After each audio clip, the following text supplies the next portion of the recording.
सरकार लाई है विद्यार्थियों के लिए डिजिटल लाइब्रेरी। बच्चों के उज्जवल भविष्य के लिए बिहार सरकार है सदा अग्रसर और तैयार। कक्षा 1 से कक्षा 12 तक की सभी पाठ्य पुस्तक पूरक सामग्री एवं वीडियो अब शिक्षा विभाग बिहार सरकार द्वारा विकसित पोर्टल पर है उपलब्ध। अध्ययन सामग्री देखने के लिए BEPCLots.bihar.gov.in पर विजिट करें अथवा एंड्रॉइड मोबाइल पर गूगल प्ले स्टोर से E-Lots ऐप डाउनलोड करें। शिक्षकों, अभिभावकों एवं बच्चों से अनुरोध है कि इस लाइब्रेरी का अधिक से अधिक लाभ उठाएं और अपनी पढ़ाई जारी रखें। डर से नहीं तैयारी से आगे कदम बढ़ाना है। रुकी जिंदगी में चहल पहल वापस फिर से लाना है। धोकर हाथ पहन कर मास्क सुरक्षित जीवन चलाना है। सुरक्षित जीवन चलाना है। डर कर नहीं तैयारी से आगे कदम बढ़ाना है। डर कर नहीं तैयारी से आगे कदम बढ़ाना है। रखेंगे 2 गज की दूरी, सबको पौष्टिक आहार खिलाएंगे, बच्चों और बूढ़ों का करेंगे ख्याल। रोगी नहीं, रोग से लड़ कोरोना को हराएंगे। स्वास्थ्य केंद्र फिर से खुल गए, जिनका लाभ उठाना है। रुकी जिंदगी में चहल पहल वापस फिर से लाना है। धोकर हाथ पहन कर मास्क सुरक्षित जीवन चलाना है। सुरक्षित जीवन चलाना है। डर कर नहीं तैयारी से आगे कदम बढ़ाना है। डर कर नहीं तैयारी से आगे कदम बढ़ाना है।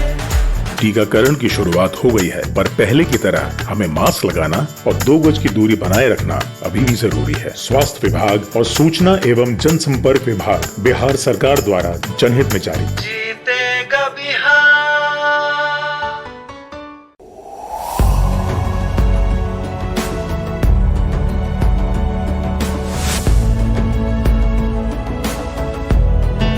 नमस्कार। आप शिक्षकों द्वारा दी गई अच्छी शिक्षा से आज लाखों विद्यार्थी इनोवेशंस कर रहे हैं। उन सभी को इंस्पायर अवार्ड्स मानक में हिस्सा लेने प्रोत्साहित कीजिए। करना है इतना कि आपके विद्यालय के 6ठी से 10वीं कक्षा के छात्र और छात्राएं साइंस और टेक्नोलॉजी पर आधारित अपने इनोवेटिव आइडियाज आपके पास जमा करें, ताकि वो DST और NIF द्वारा आयोजित इंस्पायर अवार्ड्स मानक प्रतियोगिता में हिस्सा ले सकें। 1 लाख छात्रों को 10-10 हजार रुपए मिलेंगे अपने आइडियाज को प्रोटोटाइप्स बनाने के लिए। फिर छात्र डिस्ट्रिक्ट, स्टेट और नेशनल लेवल पर अपने इनोवेशंस को दिखाएंगे। फिर प्राइजेस और सम्मान पाएंगे। तो आज ही अपने स्टूडेंट्स को हिस्सा दिलवाएं इंस्पायर अवार्ड्स मानक में।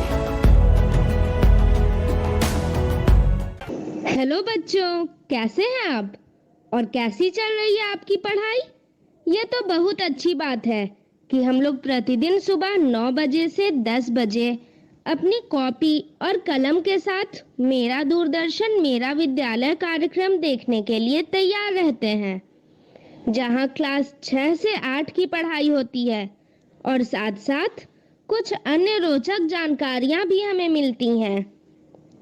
कार्यक्रम में बताई जा रही इम्पोर्टेंट पॉइंट्स को हम नोट भी करते हैं, ताकि बाद में उनका रिवीजन कर सकें। और हाँ बच्चों, एक बात और, हम लोग जो भी चीज़ें मेरा दूरदर्शन मेरा विद्यालय कार्यक्रम में सीखते हैं, उसका अध्ययन अपनी किताब में ज़रूर करें। इससे उन चैप्टर्स को हम पूरी तरह समझ पाएंगे। आज हम लोग सबसे पहले सुनेंगे बापू की पाती, जिसमें हम राष्ट्रपिता महात्मा गांधी के जीवन प्रसंग से जुड़ी बातों को सुनकर प्रेरणा पाते हैं। उसके बाद पढ़ाई करेंगे विज्ञान विषय की, जिसमें सबसे पहले क्लास 6 में पौधों को जानिए भाग 1 चैप्टर का अध्ययन करेंगे। फिर क्लास 7 में ऊष्मा भाग 2 के बारे में समझेंगे। उसके बाद हम तारा के साथ रहेंगे तैयार कोरोना से बचाव के बारे में जानने के लिए। फिर हम शामिल होंगे क्लास 8 में और समझेंगे आँखों का सामंजस्य और रोशनी का महत्व भाग 2 को। और अंत में चलेंगे पटना का संजय गांधी जैविक उद्यान और देखेंगे जू शो। तो चलिए शुरू करते हैं आज की विज्ञान की क्लास मेरा दूरदर्शन मेरा विद्यालय के साथ।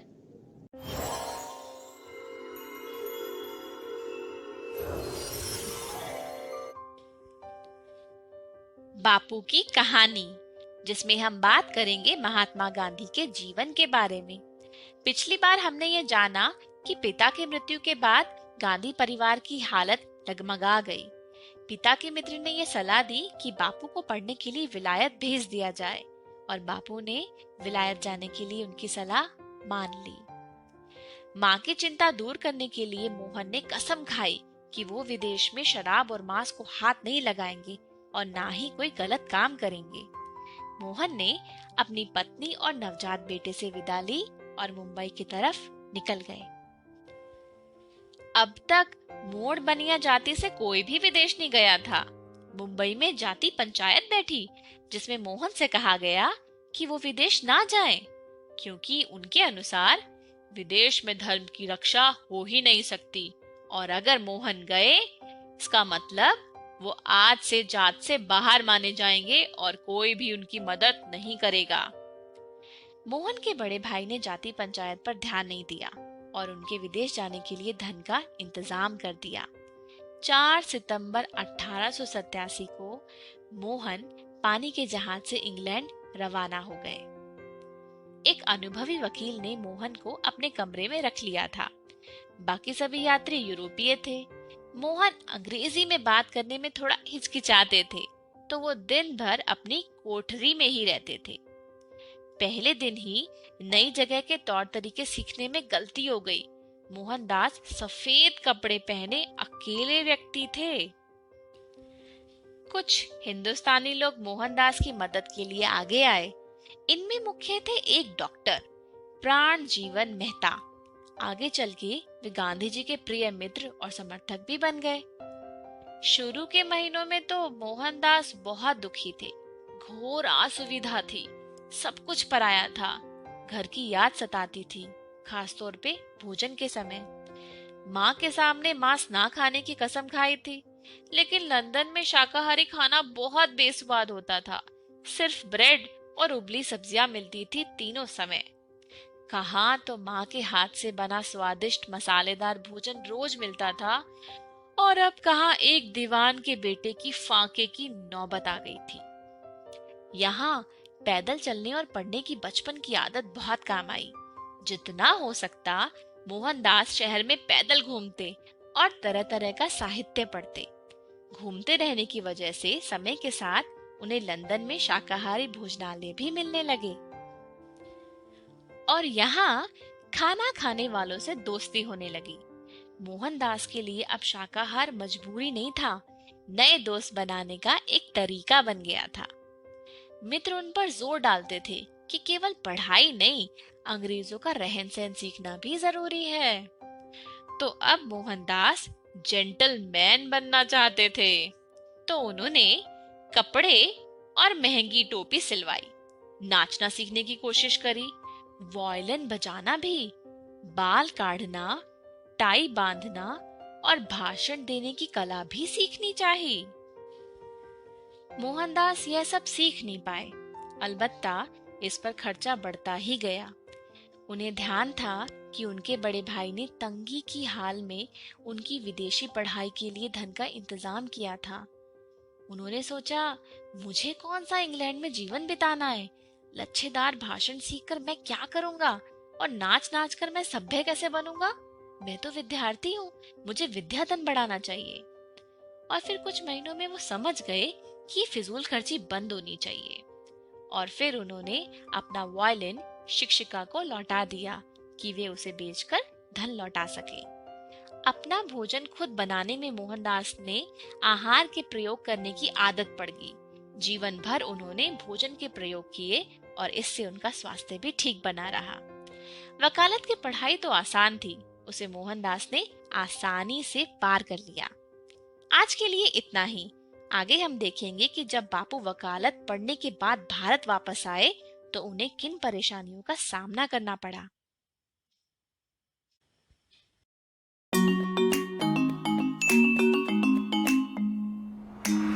पिकनिक पर आए लोग अलग अलग तरह के खेल खेल रहे थे।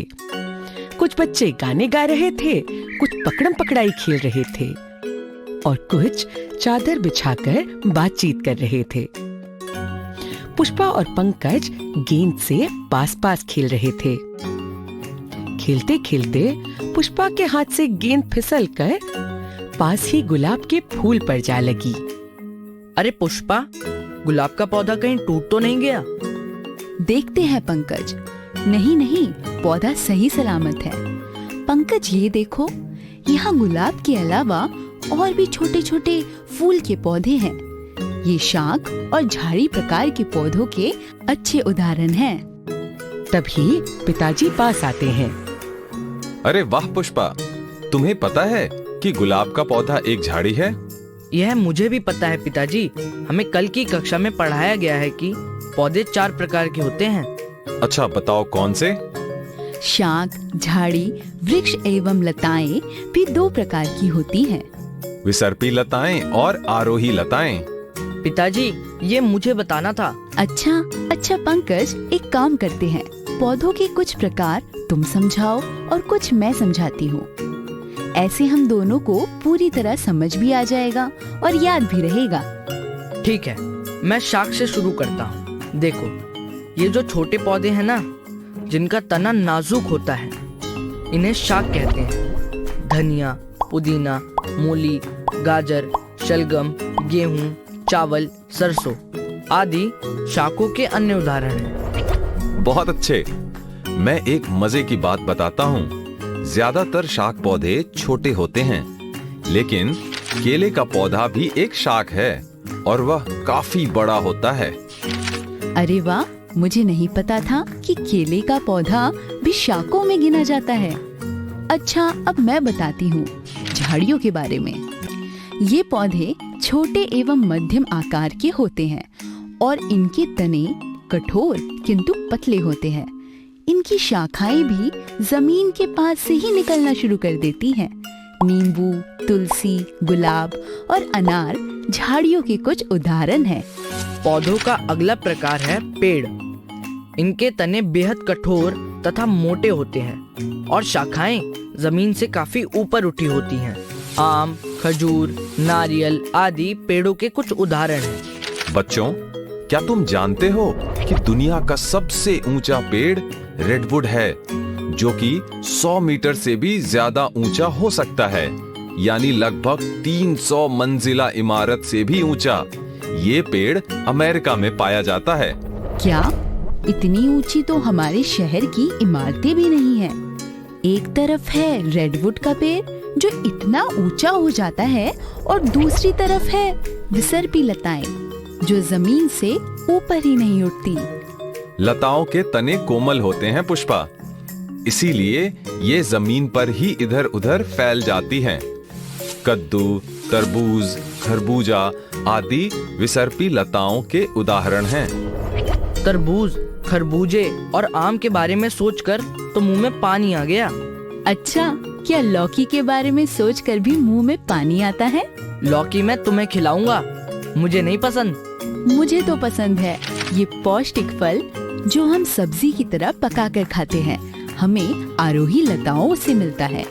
ये लताएं अपने आसपास के पेड़ों, सीढ़ियों या अन्य मजबूत चीजों के सहारे ऊपर चढ़ जाती हैं। अंगूर भी आरोही लता का एक उदाहरण है। ये बताओ तो मैं मान लूंगा कि तुम्हें पौधों के बारे में बहुत कुछ पता है। हाँ, पूछो। दुनिया का सबसे बड़ा फल किस पेड़ में लगता है? अरे, ये तो मैंने कभी सोचा ही नहीं। लताओं के बारे में बात हो रही है तो तरबूज ही होगा। तरबूज? क्या आपको पता है? सही कहा। कटहल का फल सभी फलों से बड़ा होता है और कटहल के पेड़ पे लगता है। पता है, कटहल का एक फल 50 किलो तक का भी हो सकता है। पुष्पा, जो लोग ये वीडियो देख रहे हैं उन्हें तुमसे ज्यादा पता है। आज तो मजा आ गया और ये भी पता चला कि मेरे दोनों बच्चे बहुत होशियार हैं। अब अंधेरा होने लगा है, घर चलने की तैयारी करो। अरे कितना मजा आ रहा था। कोई बात नहीं, कल शाम सुंदर अंकल के बागीचे में चलते हैं। हाँ पुष्पा, पक्का चलेंगे, क्योंकि अभी तो हमें पौधों के तनों, फूलों और उनकी जड़ों आदि पर भी चर्चा करनी है। चलो बच्चों, देर हो रही है। हाँ पिताजी, चलते हैं।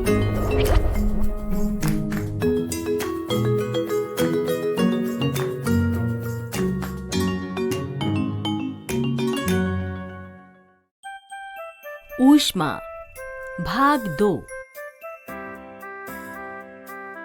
नमस्कार दोस्तों, कैसे हैं आप सब? मुझे तो कुछ दिनों से बुखार था।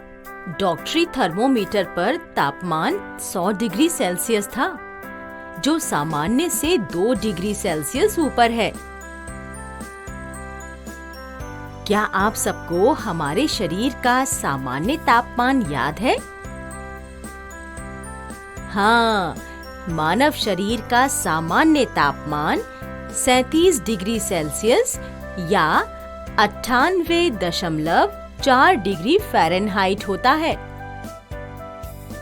आप सब भी अब थर्मोमीटर के उपयोग के बारे में जानते हैं, पर क्या हम डॉक्टरी थर्मोमीटर से गर्म पानी का तापमान माप सकते हैं?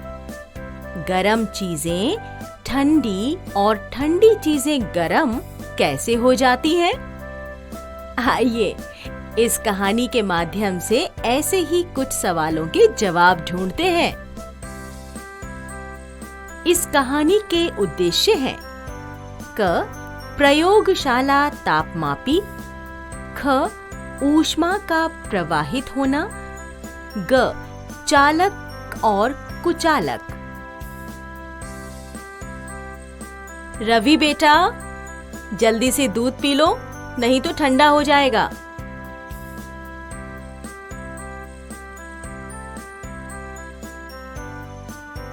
माँ, यह तो अभी भी बहुत गर्म है, इसे जल्दी से ठंडा कर दो।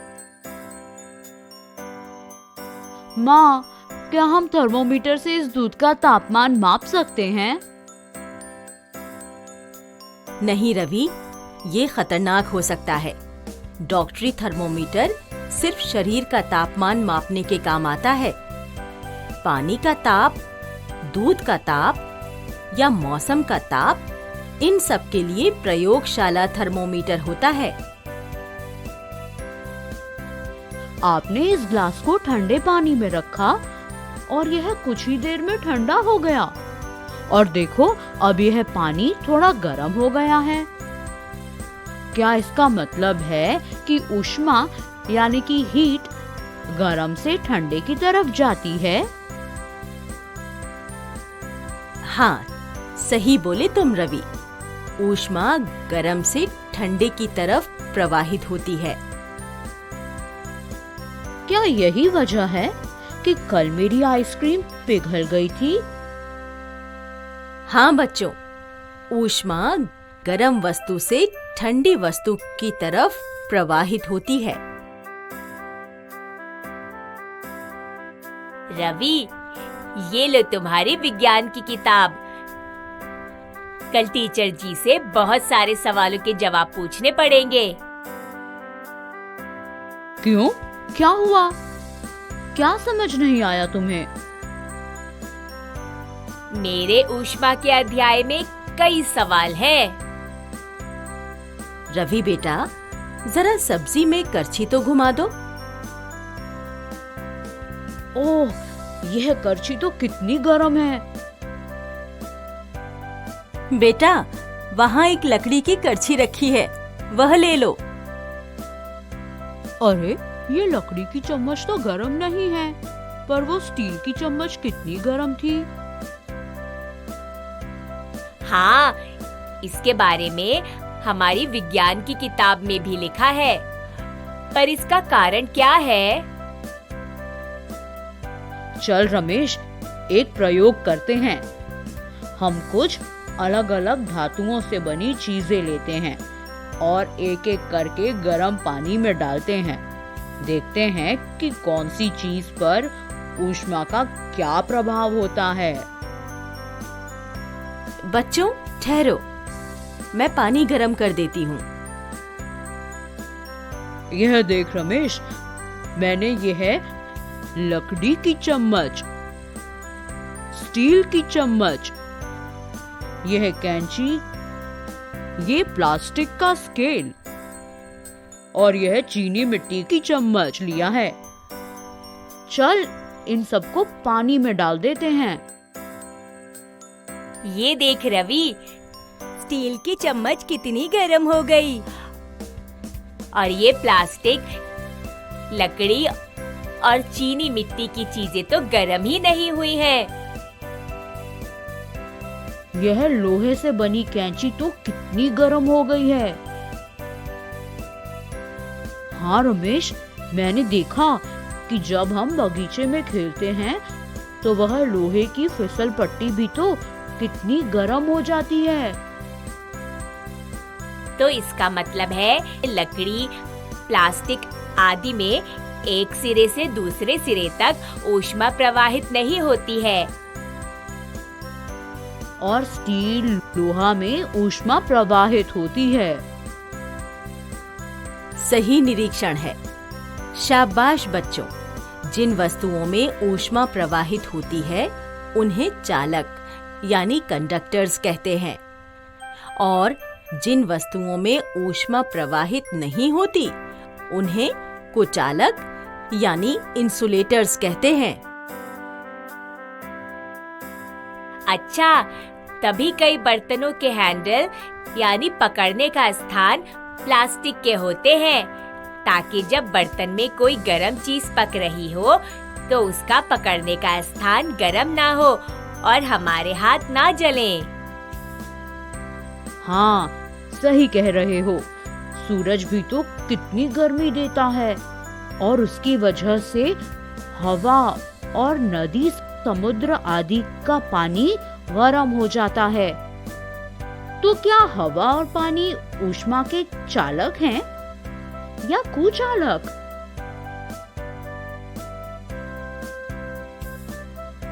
दोस्तों, आपने सीखा कि ऊष्मा गर्म से ठंडी जगह की ओर प्रवाहित होती है। जिन वस्तुओं से ऊष्मा प्रवाहित होती है उन्हें चालक कहते हैं, जैसे लोहा, और जिन वस्तुओं से ऊष्मा प्रवाहित नहीं होती उन्हें कुचालक कहते हैं। पर रवि के प्रश्न का उत्तर क्या हो सकता है कि हवा और पानी से ऊष्मा प्रवाहित होती है या नहीं? चलिए इस प्रश्न का उत्तर हम अगले वीडियो में ढूंढेंगे। जल्द मिलते हैं।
नमस्कार। आप शिक्षकों द्वारा दी गई अच्छी शिक्षा से आज लाखों विद्यार्थी इनोवेशंस कर रहे हैं। उन सभी को इंस्पायर अवार्ड्स मानक में हिस्सा लेने प्रोत्साहित कीजिए। करना है इतना कि आपके विद्यालय के 6ठी से 10वीं कक्षा के छात्र और छात्राएं साइंस और टेक्नोलॉजी पर आधारित अपने इनोवेटिव आइडियाज आपके पास जमा करें, ताकि वो DST और NIF द्वारा आयोजित इंस्पायर अवार्ड्स मानक प्रतियोगिता में हिस्सा ले सकें। 1 लाख छात्रों को 10-10 हजार रुपए मिलेंगे अपने आइडियाज को प्रोटोटाइप्स बनाने के लिए। फिर छात्र डिस्ट्रिक्ट, स्टेट और नेशनल लेवल पर अपने इनोवेशंस को दिखाएंगे, फिर प्राइजेस और सम्मान पाएंगे। तो आज ही अपने स्टूडेंट्स को हिस्सा दिलवाएं इंस्पायर अवार्ड्स मानक में।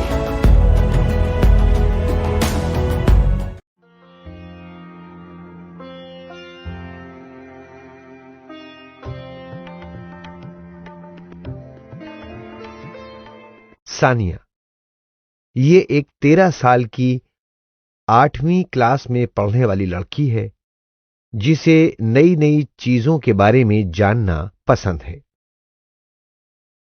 मम्मी जी, सानिया की मम्मी, जिनकी उम्र लगभग 40 साल है, जो कि शहर में रहती हैं, वो सानिया को नई चीजें खोजने, जानने में मदद करती हैं।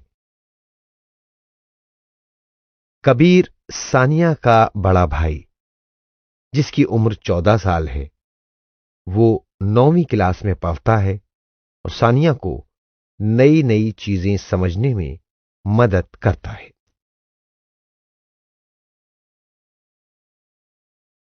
अब तक हमने जाना कि प्रकाश की मदद से हम चीजें देख पाते हैं। दुनिया में 2 तरह की वस्तुएं हैं, अप्रदीप्त और प्रदीप्त वस्तु। अप्रदीप्त वस्तुओं को चमकने के लिए प्रकाश के अन्य स्रोतों की आवश्यकता होती है। उदाहरण के लिए चांद, जबकि प्रदीप्त वस्तुओं का अपना प्रकाश होता है, जैसे मोमबत्ती, सूरज आदि। परावर्तित प्रकाश को हम इस दुनिया में सबसे ज्यादा देखते हैं। प्रकाश किरण जो किसी भी सतह से टकराती है, आपतित किरण कहलाती है। प्रतिबिंब के बाद सतह से वापस आने वाली किरण को परावर्तित किरण कहते हैं। आपतन कोण हमेशा परावर्तन कोण के बराबर होता है। यह प्रतिबिंब के नियमों में से एक है। आपतित किरण आपतन बिंदु पर अभिलंब और परावर्तित किरण ये सभी एक तल में होते हैं। जब सभी समांतर किरणें किसी खुरदुरे या अनियमित सतह से परावर्तित होने के बाद समांतर नहीं होती, तो ऐसे परावर्तन को विसरित परावर्तन कहते हैं। दर्पण जैसी चमकदार सतह से परावर्तन को नियमित प्रतिबिंब कहा जाता है। 2 शीशों को आमने सामने रखकर परावर्तित किरण को परावर्तित किया जा सकता है। इसी तरह परावर्तित किरण दोनों शीशों से टकराकर बनाई जा सकती है। सानिया, तुम 2 घंटों से टीवी देखे जा रही हो। मम्मी, मुझे यह कार्यक्रम बहुत पसंद है और इसके सभी भाग आज दिखाए जा रहे हैं। मुझे पता है सानिया, लेकिन लगातार टीवी देखने से तुम्हारी आंखों की रोशनी खराब हो जाएगी। क्या तुम ऐसा चाहोगी? ठीक है मम्मी, मैं अब टीवी बंद कर देती हूँ। मैं अब क्या करूं? एक काम करती हूँ, मैं बाहर जाकर देखती हूँ कि भैया पार्क में हैं या नहीं। क्या बात है सानिया, तुम क्यों चिल्लाई? मैं बहुत देर से अंधेरे में टीवी देख रही थी और अचानक जब मैं भैया की तलाश में बाहर आई तो धूप की रोशनी मेरी आंखों पर पड़ी।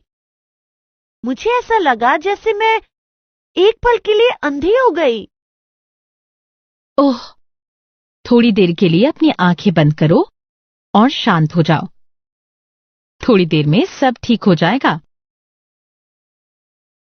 यहाँ इतना अंधेरा क्यों लग रहा है? मैं कुछ देख नहीं पा रहा। कबीर, थोड़ी देर के लिए अपनी आंखें बंद करो और फिर आंखें खोलकर फिर से कमरे को देखो। हाँ, मैं अब सब कुछ साफ साफ देख पा रहा हूँ। ये कैसे हुआ?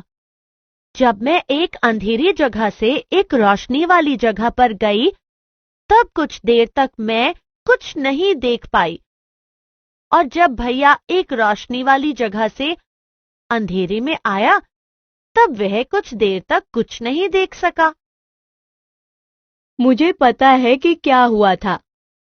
अंदर और बाहर की रोशनी में अंतर है, जिस कारण आंखें तेज रोशनी से धीमी रोशनी पर जाने पर खुद को उसके अनुरूप ढालने में समय लगाती है। उस ही समय में हमें आंखों के आगे अंधेरा सा लगता है और ऐसा ही इसके उलट परिस्थिति में भी होता है, क्योंकि कमरे में बाहर की तुलना से कम रोशनी होती है। इसीलिए हमारी आंखों को बदलते परिवेश में जल्दी से समायोजित होने में कठिनाई होती है। बिल्कुल सही कहा कबीर।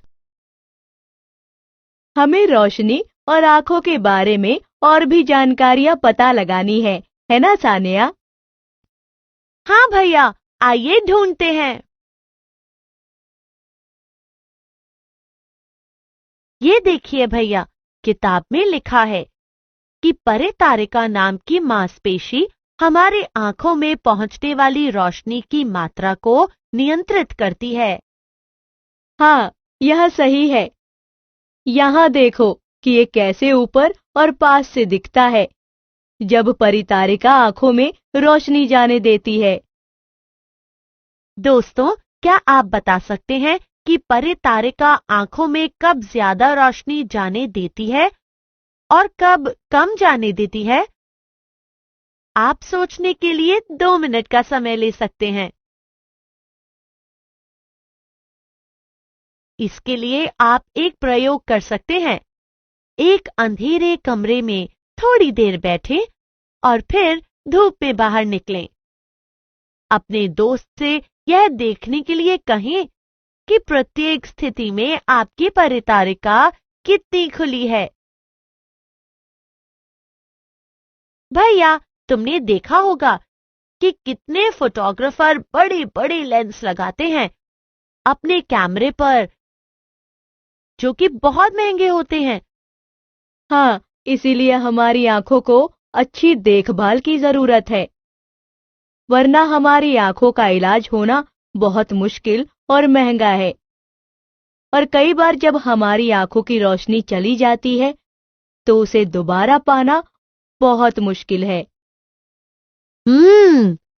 मैं अब से टेलीविजन देखते समय सावधान रहूंगी और ज्यादा देर तक टेलीविजन नहीं देखूंगी। दोस्तों, क्या आप मुझे सही दृष्टि के लिए माप बता सकते हैं? हाँ, आप सही हैं। यह 20 बाय 20 है। यदि आप एक नेत्र परीक्षण केंद्र में जाते हैं तो आप देखेंगे कि नेत्र रोग विशेषज्ञ आपकी आंख की जांच करेंगे और फिर आपकी दृष्टि को एक संख्या देंगे जो आपकी दृष्टि के आधार पर होगी। यदि आप अब तक किसी नेत्र रोग विशेषज्ञ के पास नहीं गए हैं तो आपको निश्चित रूप से वहां जाना चाहिए। सानिया, क्या तुम जानती हो कि आंखों के भी कई रोग होते हैं जो किसी को भी हो सकते हैं? उनमें से एक मोतियाबिंद है, इसमें आंख का लेंस धुंधला हो जाता है। भैया, क्या मोतियाबिंद का इलाज मुमकिन है? पहले के जमाने में इसका इलाज मुश्किल था, लेकिन शुक्र है कि आज के समय में इसका इलाज मुमकिन है। इसके इलाज में अपारदर्शी लेंस को हटा दिया जाता है और एक नया कृत्रिम लेंस डाल दिया जाता है। मुझे याद है कि हमारे पड़ोसी को भी यही मोतियाबिंद की परेशानी थी।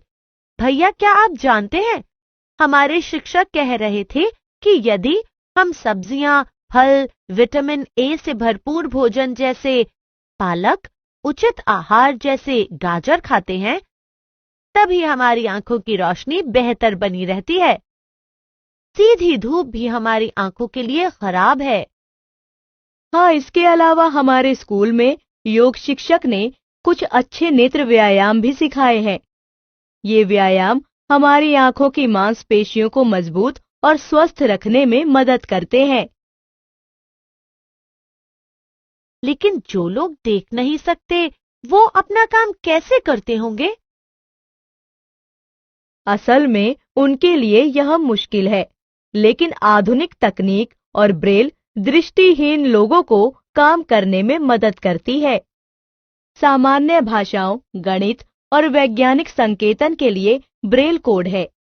कई भारतीय भाषाओं को भी ब्रेल प्रणाली का उपयोग करके पढ़ा जा सकता है। मुझे लगता है कि हमें यह सुनिश्चित करना चाहिए कि हमारे स्कूल के जिन छात्रों को देखने में परेशानी होती है, वो आसानी से काम कर सकें। अब तक हमने सीखा, परितारिका हमारी आंख में प्रवेश करने वाली रोशनी को नियमित करने में मदद करती है। विटामिन ए से भरपूर भोजन हमारी आंखों को स्वस्थ रखने में मदद करता है। सीधी धूप भी हमारी आंखों के लिए खराब है। यदि हम अपनी आंखों की देखभाल ठीक से नहीं करते तो मोतियाबिंद जैसी बीमारियां हो सकती हैं। दृष्टिहीन लोग ब्रेल लिपि सीख और पढ़ सकते हैं। सामान्य भाषाओं, गणित और वैज्ञानिक संकेतन के लिए ब्रेल कोड है। कई भारतीय भाषाओं को भी ब्रेल प्रणाली का उपयोग करके पढ़ा जा सकता है। पूर्ण दृष्टि या सामान्य दृष्टि 20/20 होती है। हमारी आंखें बहुत नाजुक होती हैं, इसलिए हमें उनकी साफ सफाई का ध्यान रखना चाहिए।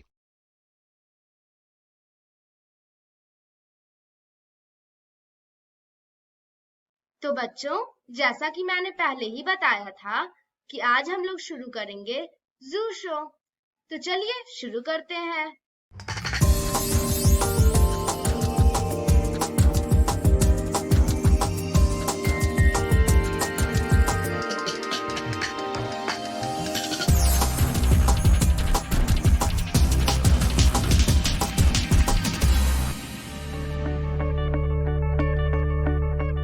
संजय गांधी जैविक उद्यान जू आउटरीच प्रोग्राम में आज हम जिस पक्षी के बारे में बात करेंगे वो हिमालयन ग्रिफिन है, जिसे लोग बड़ा गिद्ध भी कहते हैं।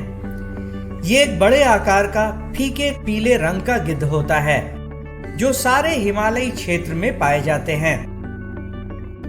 हिमालय में ये भारत के अलावा काबुल से भूटान, तुर्किस्तान और तिब्बत तक में पाए जाते हैं। हिमालयन ग्रिफिन एक अनूठा पीला सफेद गिद्ध है। इसके पंख काफी बड़े और पूंछ छोटी होती है। इसका ज्यादातर शरीर हल्के पीले सफेद रंग का होता है।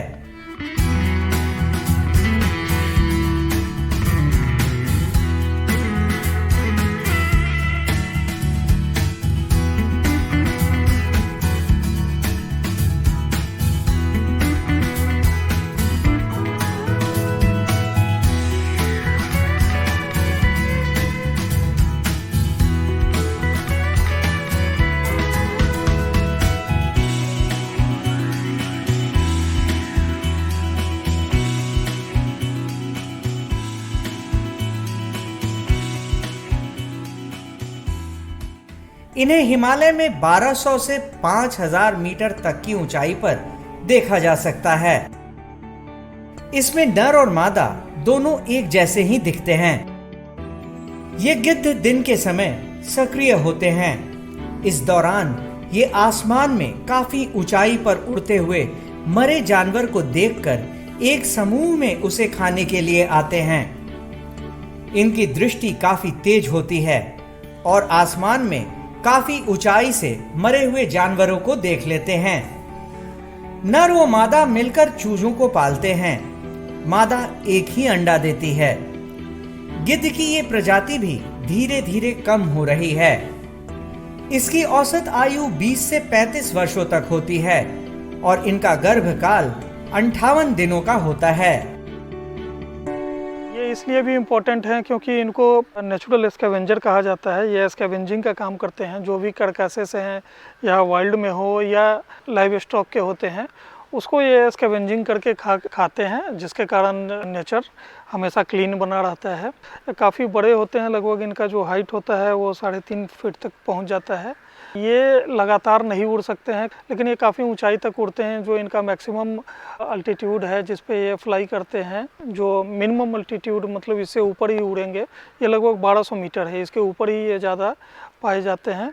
ये फरवरी मार्च में एग लेइंग प्रारंभ करते हैं और जो इनका क्लच साइज है ये 1 से 2 तक का ही होता है, काफ़ी छोटा होता है और उसे एक बच्चा निकलता है जो नेस्टिंग करते हैं। इनके पेरेंट्स काफ़ी अच्छे से नेस्टिंग करवाते हैं। उसके बाद ये लगभग 5 से 6 महीना रहने के बाद वो उनसे सेपरेट हो जाते हैं। पटना जू में इन्हें चिकन दिया जाता है खाने में और ये लगभग 1.5 kg चिकन एक वल्चर को दिया जाता है। और जो इनका मॉर्फोलॉजी है, जो इनका फिजिकल फीचर्स हैं, उसमें जो पिकुलरिटी है, उनके लेग के पास में हेयर का टफ्ट पाया जाता है और गर्दन के पास भी वाइट कलर का एक पैच होता है। हिमालयन ग्रिफन का जो IUCN स्टेटस है वो नियरली थ्रेटेंड है और इनके पॉपुलेशन में उतना ज़्यादा डिक्लाइन नहीं आया है जो और वल्चर्स में आया है। और जो स्टडीज़ है, साइंटिफिक स्टडीज़, उसके थ्रू ये पता चला है कि जो भी वल्चर में रिसेंट डिक्लाइन पॉपुलेशन में हुआ है उसका मेन रीज़न है जो एनिमल कार्कासेस हैं, जो लाइव स्टॉक के कार्कासेस हैं, उसमें पाया जाने वाला एक केमिकल डिक्लोफेनाक जो as a painkiller use किया जाता है और मरने के बाद भी उनके बॉडी में इसका रेसिड्यूज पाया जाता है और इसे कंजम्पशन के बाद वल्चर जो इसे खाते हैं तो उनके बॉडी में चला जाता है और धीरे धीरे एग ले करते हैं। उसका सेल काफ़ी कमज़ोर होता है, उससे प्री मैच्योर हैचिंग हो जाता है बर्ड्स का और उनका डेथ होने लगता है। और प्रोलॉन्ग्ड डिक्लोफेनाक को खाने से वल्चर्स हैं उनके लीवर और अनवाइटल ऑर्गन्स में भी डिजेनरेशन होता है, जिसके कारण उनका समय से पहले डेथ हो जाता है। गिद्ध के बाद हम जिस चिड़िया के बारे में बात करेंगे वो चील यानी काइट है। ये बेहद चतुर और फुर्तीले होते हैं।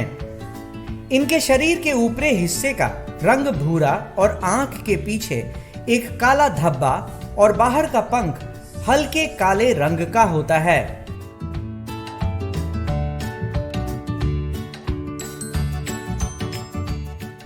इनकी चोंच आगे की ओर झुकी हुई होती है और ये यहाँ के स्थायी निवासी हैं जो सामान्यतः खुले मैदान और मानव बस्तियों के सामने उड़ते हैं।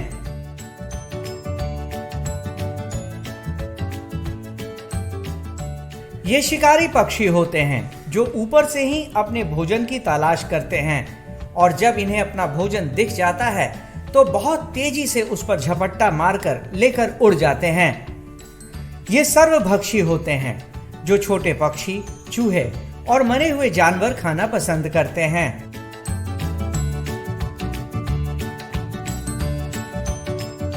ये आसमान में काफी ऊंचाई पर उड़ते हैं। इनका वजन 700 से 900 ग्राम तक होता है। ये 2 साल के बाद प्रजनन योग्य हो जाते हैं और मादा चील 30 दिन के बाद एक बार में 1 से 30 अंडे देती है। संजय गांधी जैविक उद्यान में चील और ब्लैक काइट जो हैं ये काफ़ी अच्छे तरीके से रह रहे हैं। यहाँ पे इनके रख रखाव के लिए प्राकृतिक वास का आभास दिया गया है और उसी ये वातावरण में रहते हैं। चील जो हैं इनकी आवाज़ एक बहुत ही कॉमन आवाज़ है, ची ची करने की आवाज़ आती है। इसकी आवाज़ ही एक विशिष्टता है कि पहचान हो जाता है कि आसपास में चील है, जिसे हम लोग ब्लैक काइट भी कहते हैं। पूरे भारत में पाए जाते हैं, 2300 मीटर के नीचे पाए जाते हैं। ये हिमालयन रीजन में भी पाए जाते हैं। भारत के सभी वनों में ये पाए जाते हैं। ये मुख्य रूप से एक रैप्टर शिकारी पक्षी हैं, जो मूलतः जो जंगलों में जो बड़े जानवरों के द्वारा शिकार किए जाते हैं, उसका जो बचे हुए मांस होते हैं उसका भक्षण करते हैं। छोटे छोटे छिपकली, चूहे इत्यादि का, इंसेक्ट का भी ये खाना खाते हैं। संजय गांधी जैविक उद्यान में हम लोग इनके आहार के रूप में मांस देते हैं, चिकन देते हैं इनको। इनके जो चोंच होते हैं हल्के पीले होते हैं और पैर भी इनके हल्के पीले रंग के होते हैं। संजय गांधी जैविक उद्यान में जो चील के केज का रख रखाव किया जाता है, इनके बैठने के लिए जो एक व्यवस्था की जाती है, काफ़ी एक प्राकृतिक रूप से इनको बैठने की व्यवस्था की गई है। इनके केज में पौधे वगैरह लगे हुए हैं, छाया भी दिया गया है, पानी की व्यवस्था की जाती है, साफ सफाई रख रखाव बहुत अच्छे तरीके से किया जाता है। संजय गांधी जैविक उद्यान में हिमालयन ग्रिफिन और चील दोनों को बेहद पसंद किया जाता है और यहाँ आने वाले हर दर्शक इनके इंक्लोजर के पास इन्हें देखने आते हैं। आज के लिए बस इतना ही। कल फिर मिलेंगे पटना जू शो में एक नए इंक्लोजर के पास एक नए जानवर के साथ। तब तक के लिए नमस्कार।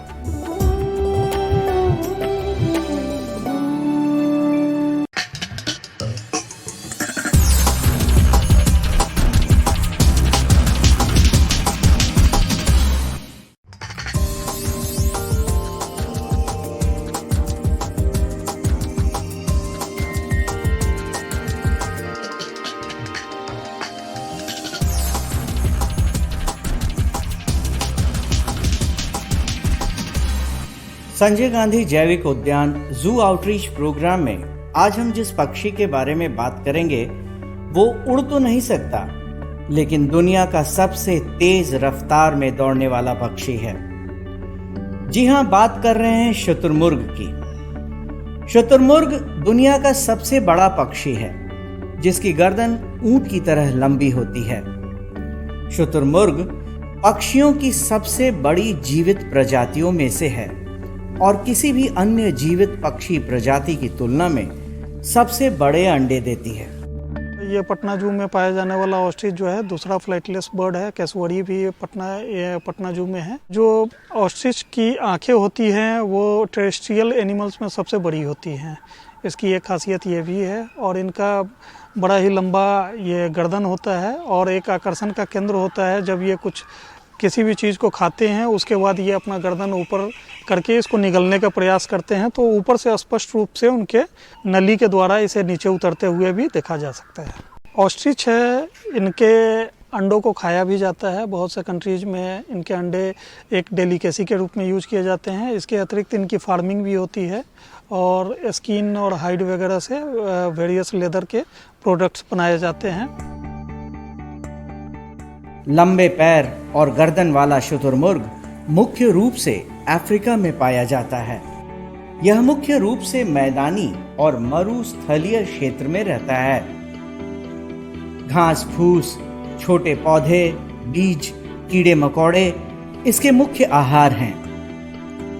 मेल शुतुरमुर्ग को रूस्टर कहा जाता है और फीमेल को हेन कहते हैं। 320 पाउंड वजन और 9 फीट तक की ऊंचाई के साथ शुतुरमुर्ग दुनिया का सबसे भारी और सबसे ऊंचा पक्षी है। दुनिया का दूसरा सबसे बड़ा पक्षी एमू है, जिसकी ऊंचाई 150 से 159 सेंटीमीटर तक होती है। संजय गांधी जैविक उद्यान में शुतुरमुर्ग के अलावा एमू और कैसोवरी दोनों पक्षी दर्शकों के लिए मौजूद हैं। एक स्वस्थ शुतुरमुर्ग का जीवन काल लगभग 50 से 60 वर्षों का होता है। ये 60 किलोमीटर की रफ्तार से लगातार आधे घंटे तक दौड़ सकते हैं। रफ्तार के समय यह खुद को संतुलित रखने के लिए अपने पंखों का इस्तेमाल करते हैं।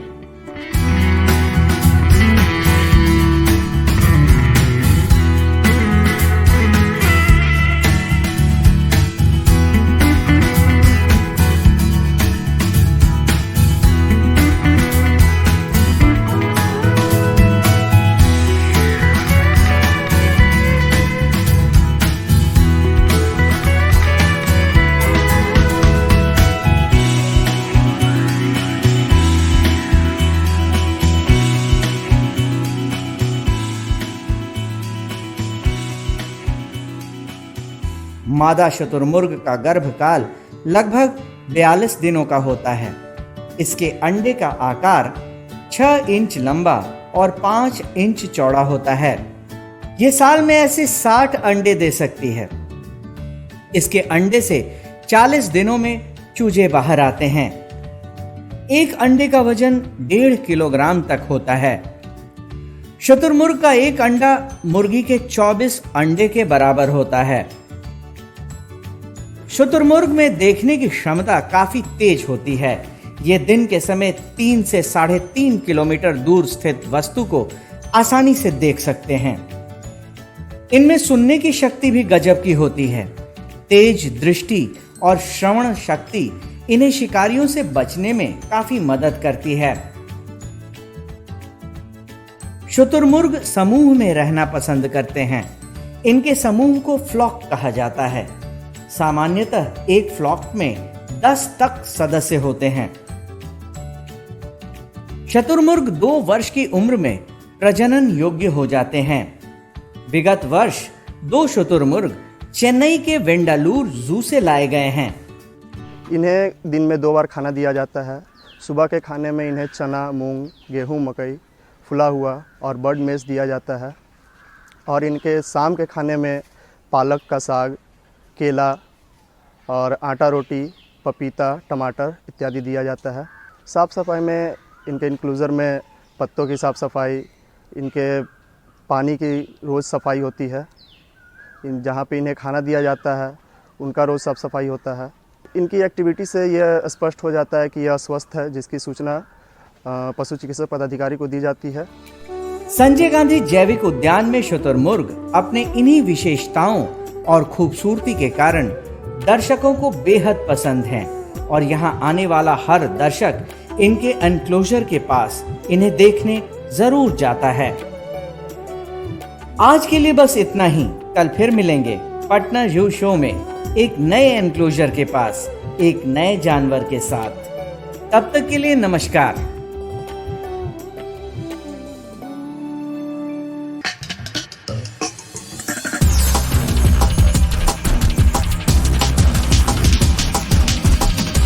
तो आशा करती हूँ बच्चों आज के एपिसोड में आपने जरूर कुछ नया सीखा होगा। तो घर पर रहें, पढ़ते रहें, बढ़ते रहें। मिलते हैं अगले एपिसोड में। बाय बाय बच्चों।